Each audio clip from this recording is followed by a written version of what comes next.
Open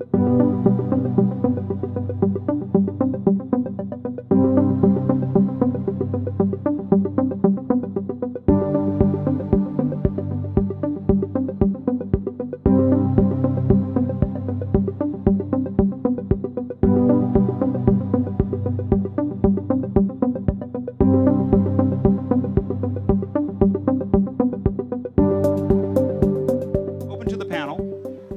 What problems does social analytics help you solve for your business or for your agency or for your customers? So just to underscore that we are a small company and we are going up against the behemoths constantly, the L'Oreals, the P&Gs. Honestly, Sundial, the epicenter of the company is social. And before paid media or any other activities that the organization started to participate in, social was the very first channel that was a direct line to their consumer. So everything we do is surrounded by how do we get the consumer and we refer to them as our community, our friends that are friends of the brand, and really get their insight on how we move the business forward. So from delivery format to what types of ingredients that they prefer over others. It is absolutely critical when we listen, we scrape the feeds to make sure that we're on point with our innovation pipeline. Can anyone else on the panel beat that? That was terrific. I don't know if it'll beat it, but we use ours to settle a lot of debates in the office. It's usually just the way that we test hypotheses, and our strategists will debate what's the right answer, and then we always can go to the definitive answer, which is the consumer, and that ends up settling. It's kind of like a bar bet. You end up throwing something out there, and you end up finding out what the real truth is. I mean, since the inception of Twitter in 2006. You need to talk louder. I hate my recorded voice. All right, sorry. I'm gonna talk louder. I promise. So since the inception of Twitter back, almost 10 years now. 10 years now, Twitter. It's been the pulse check of our consumers. It's a direct lead into the mindset of what they're actually thinking and feeling. More and more people are starting to talk about how they feel for brands. It's finally giving a two-way conversation and giving them a direct line access to branded communication and allowing us to build campaigns around that. Terrific. Thanks, Gino. Rob? Yeah, sure. Similar to what Colin does, we use it to test hypotheses, right? I work at Time Inc., and we create native sponsored content that runs across the sites. We've got a lot of really smart editors, but a lot of really stubborn editors too, so they think their idea is right. But we sort of go test the water to see what the audience is really talking about, so that we're telling stories that'll resonate with those folks for better engagement for our advertisers. Terrific. So follow-on question to that. Which social analytic KPIs do you really look for to evaluate campaigns or product launches or insights into your audiences?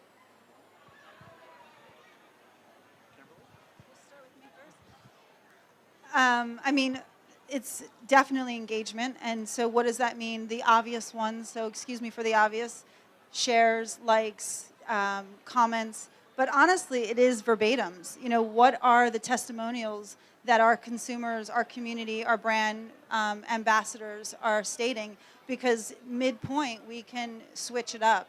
That really reflects the feedback that we're seeing on a consistent basis. So for us, it's critical to hear the verbatims. Yeah, and I would follow up on that. So we're a PR agency, and it's really hard to measure what you're doing in PR. We use NetBase from actually a research perspective, so we'll use it to inform what we're doing, but then also to measure our impact. So our KPIs are really dependent on what our actual goals are. It'll be those engagement statistics, it'll be impressions. It's really based on what you're trying to do. Is it general awareness? Is it that you want them to click on a call to action? So that's what our KPIs are usually based on, but we actually like using NetBase and social listening in general as a way to show how we've amplified a message, how our campaign is gaining traction, and we can really show the impact to our clients. Say, look, this is a conversation, this is a campaign we put out there. The conversations are happening, and the messages that you are pushing out are getting through. Yeah, I mean, it's pretty much, I would agree 100% with that. The only thing I would add probably is that we look for things like affinity and trying to understand the net sentiment, which is one of the reasons why we went with NetBase, was critical to a lot of our relationships with our brands, because understanding what the real sentiment is behind the brand and what the people are thinking and saying about them is 100% of what we're trying to accomplish and do. Colin, you have a follow-up question. Tell me a little bit about sentiment. It's been a red herring for quite some time. Being able to really understand how people feel about a brand and then misappropriating different posts and sentiment or sayings and content and things of that nature. One of the ways that I was able to sell through my relationship with NetBase was because of your ability to parse native and natural language, and that was a critical part for me anyway for selling NetBase through, which was I'm not gonna mince words. It was a higher price point than the other ones that I was being asked to use, and I said, well, I honestly, and the best way to handle our relationship with our clients is to give them the best possible product. And you guys, through your natural language search and your natural language tools, are in my opinion, head and shoulders above some of the other clients or some of the other solutions out there. Okay, so now softball questions come to an end. Now get the harder questions. So, Gino, you ready? Okay. So what's your favorite example of leveraging social analytics on a campaign or product launch? So my favorite use of NetBase to drive business results is a lot of the brands we oversee at Publicis is a lot about CPG, and we don't look at the normal conversions that a e-commerce brand might look at. So it's not about the revenue driven from our website.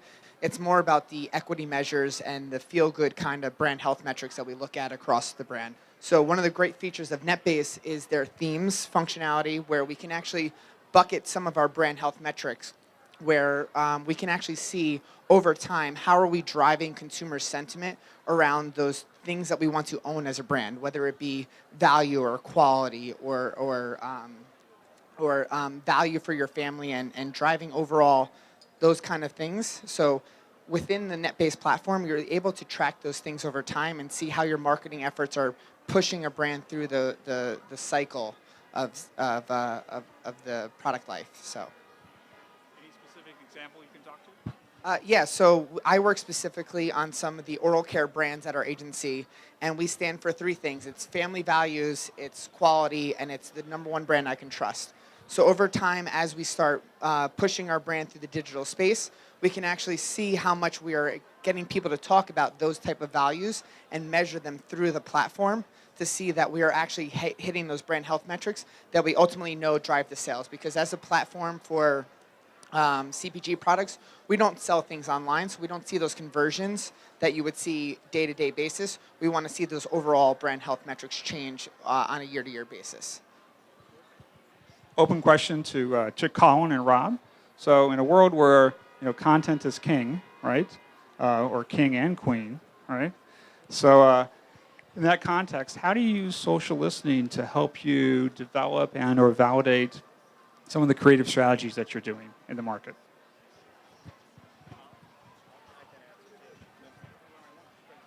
All right, I'll go first. So yeah, content is king, and at Time Inc., we're a little bit higher price than some of the other publishers out there that our advertisers are going to.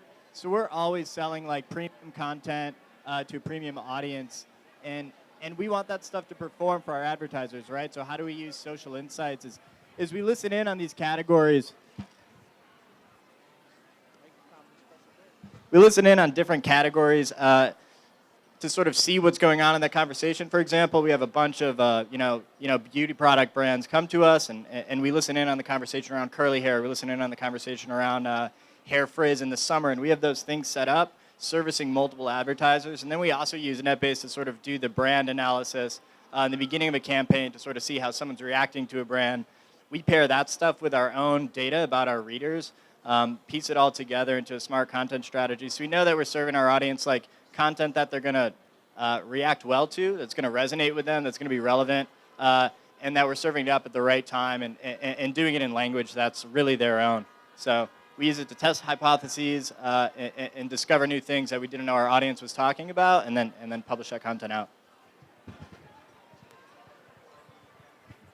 I wish I could sit up here and say that we actually use it to help plan our strategy, but we're still in the reactionary phase. I have to be honest.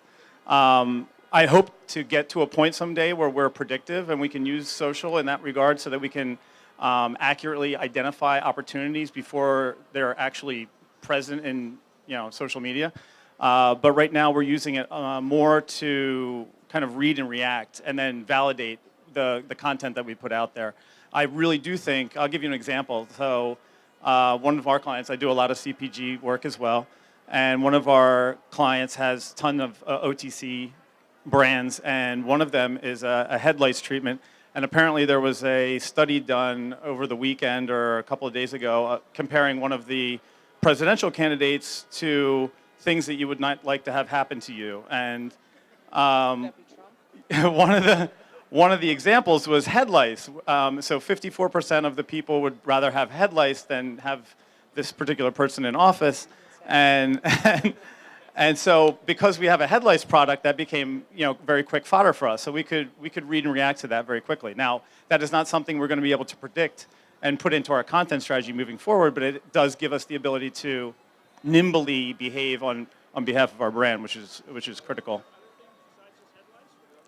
Yeah, there are other things as well. Yeah, I mean, we have tons of opportunity to help formulate our strategies against our particular target, and understanding them better through social is obviously critical for that. But as I said, I think there's still a long way, at least for my agency, to go getting us up to speed where we're predictive in that nature as opposed to reading and reacting.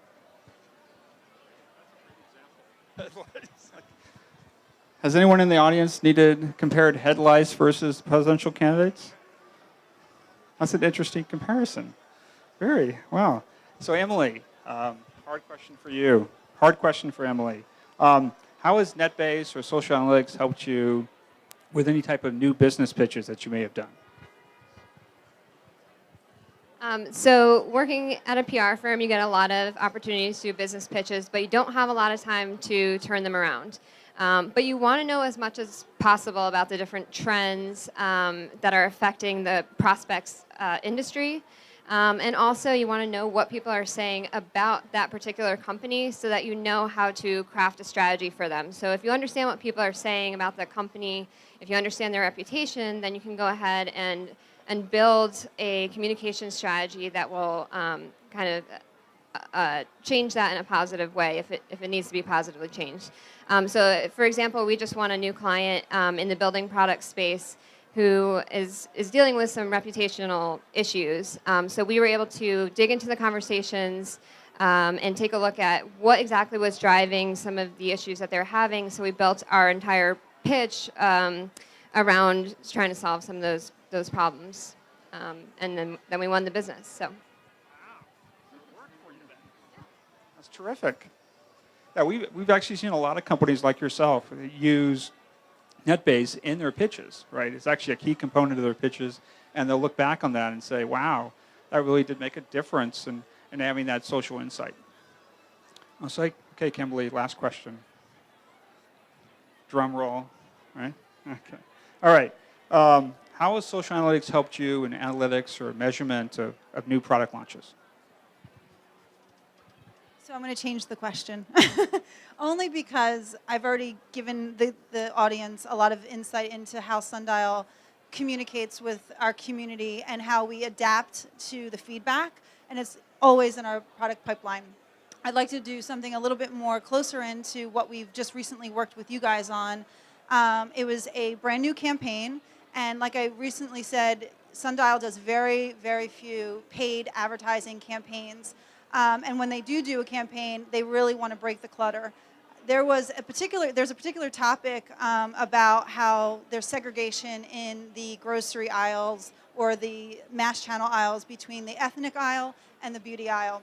So we developed a campaign called Break the Walls, and it really is talking about a very fundamental conversation about how women are perceived as beautiful, especially African American women.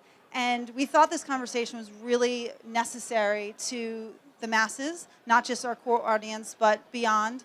And having those hard conversations with the retail customers, the Targets, the Walmarts, who have been 100% in lockstep with us.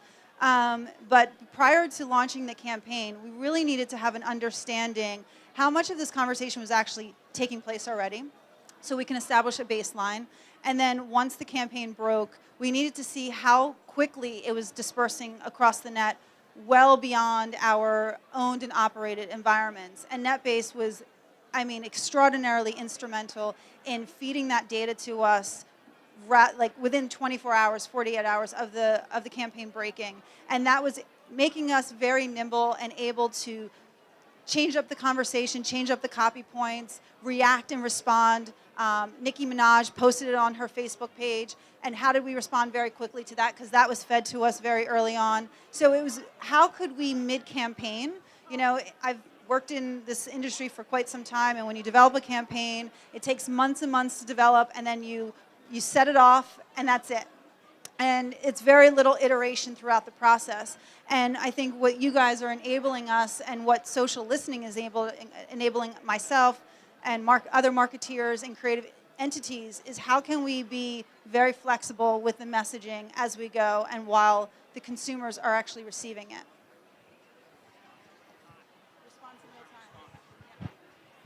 Well, guys, I think you all agree we have a pretty amazing, insightful, and experienced panel here. So what I'm going to do now is open it up to the room. If anyone in the audience wants to ask this amazing panel an off-the-wall question. Can't be off the wall. It's got to be very businesslike.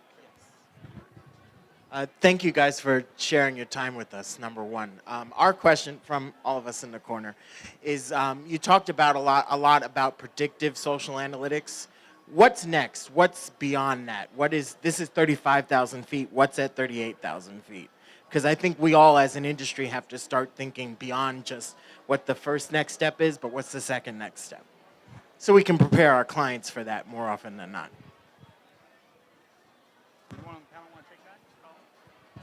I guess I could start. Predictive is obviously on everyone's lips right now. I wouldn't say that we're there yet, but it's going to happen a lot more quickly than people think, especially when all of our devices start being networked together.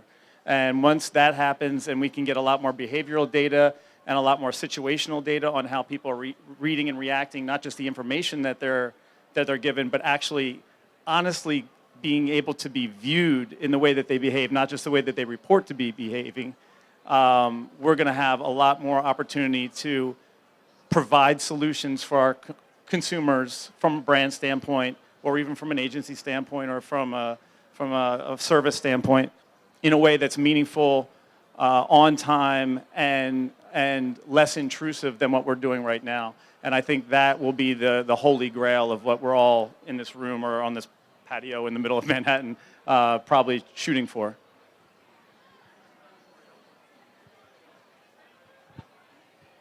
Any other questions from the audience? Any other questions from the audience? Would you like to ask a question? No? Hi. Thank you, guys. I think you guys provide amazing insights, actually, regarding social media.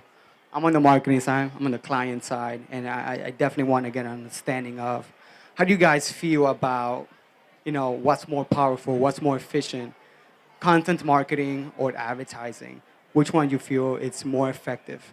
Especially when you talk about businesses that are trying to reach the masses and really react to, whether from a social listening standpoint, but really react to how they feel about a brand. I'm going to push that back and ask you what's the difference. In the age of social media, digital, TV, everything, as a consumer, I am constantly bombarded by content regardless of where the origin is from. So as a consumer, content to me is just content. Whether it's a TV commercial, whether it's a paid social ad, whether it's a branded piece of marketing or native advertisement, I'm receiving so many messages a day that the delivery method is irrelevant. It's more about the context to me as a consumer and how can you connect with me overall on a brand level.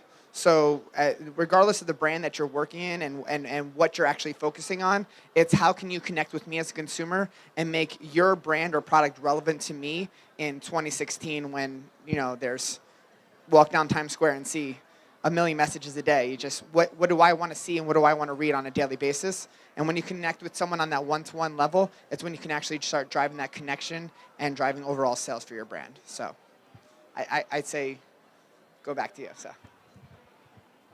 I agree in principle with what you're saying, but from a brand standpoint, I would encourage all of us from a marketing standpoint to try to be relevant, not just relevant, but utilitarian, right? You want to be useful to a person. So the content that you go out and create could be amazingly entertaining, and that's what I'm looking for at that particular moment, and that's useful to me at that time, even if it's just entertainment.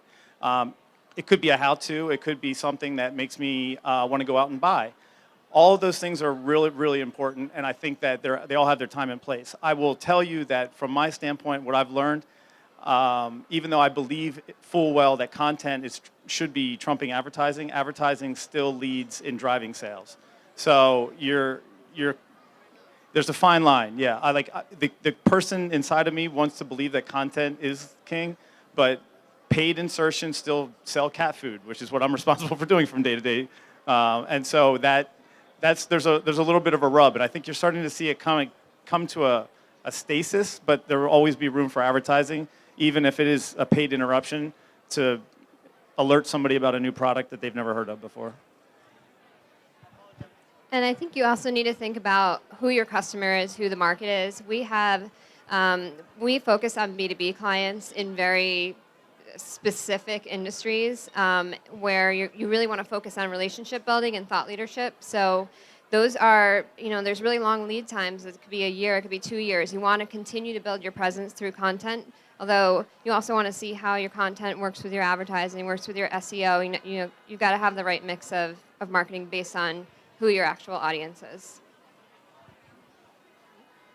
I think one last thing is, you mentioned something about cost effective. What I struggle with being in this industry too long is I'm more of a brand marketer. And with social media, you have to be very okay and open to just let your brand fly and do things that are very undone. And that's difficult. It's very difficult when you see inconsistencies with what's going on in your above the line campaign, with what's going on with social.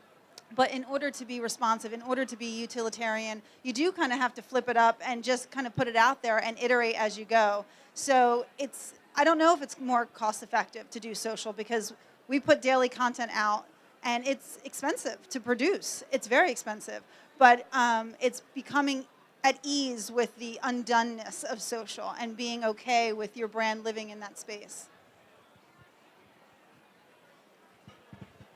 Great answers to your question from a very esteemed panel. One last question from anyone in the audience before we terrific. Last question, Quentin. Hi, thank you for your answers already. I was wondering what you guys think is the next form of measurement in social listening. I know that we focus so much on engagement and likes and net sentiment and those sort of things, but we're wondering what you think is the next form of measurement in social listening, what you think is coming up.